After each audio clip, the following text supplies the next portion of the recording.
एक बार सुखदेव जी महाराज परीक्षित को जब कथा सुना रहे थे उसी वक्त, तो एक बार देवता हाथ में अमृत का कलश लेकर पहुंचे। महाराज, ये अमृत का कलश तुम ले लो, ये कथा हमें दे दो। पूछा क्यों? बोले देखो,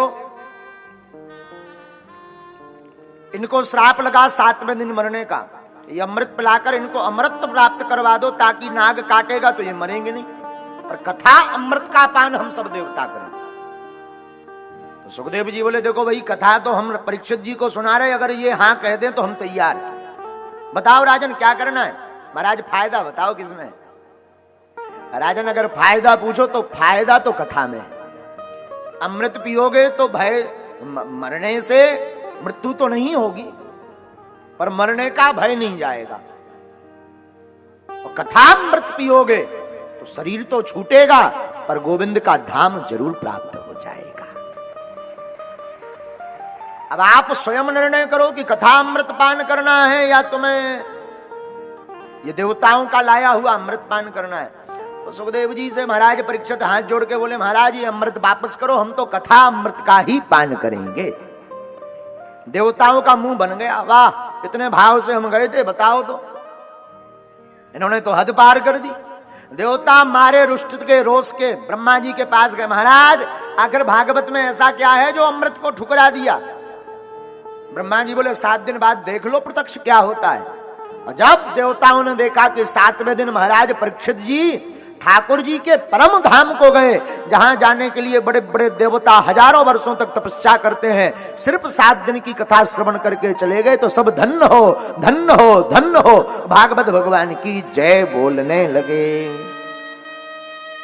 लेकिन अभी भी देवताओं का मन नहीं माना। तो देवताओं ने क्या किया? देखो, क्वा स्वधा क्वा कथा लोके क्वा कांचा क्वा मणिर्महा। कहां कथा और कहां अमृत? कांच और मणि दोनों में जमीन आसमान का अंतर है। चमकदार तो दोनों दिखाई पड़ते, पर जो काम मणि करती है वो चमकता हुआ कांच नहीं करता।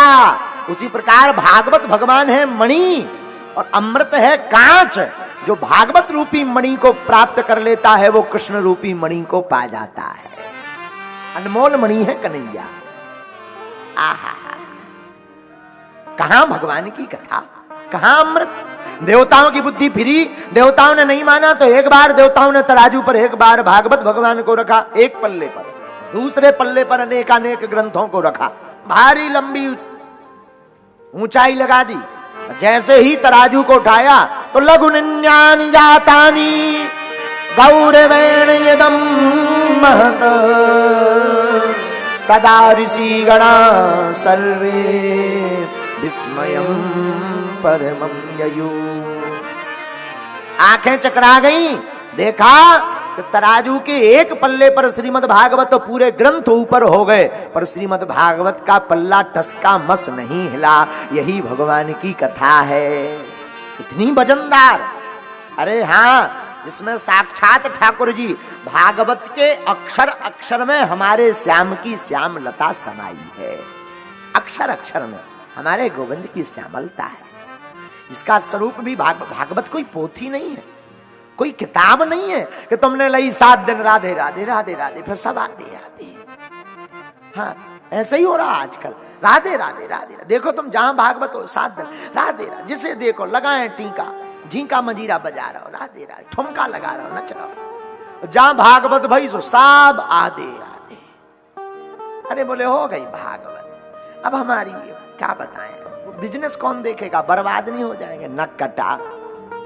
जब दंत न थे तब दूध दिए, अब दंत भये तो को अन्न भी दे हैं। जल में थल में पशु पक्षन में सबकी सुध लेत सो तेरी भी ले।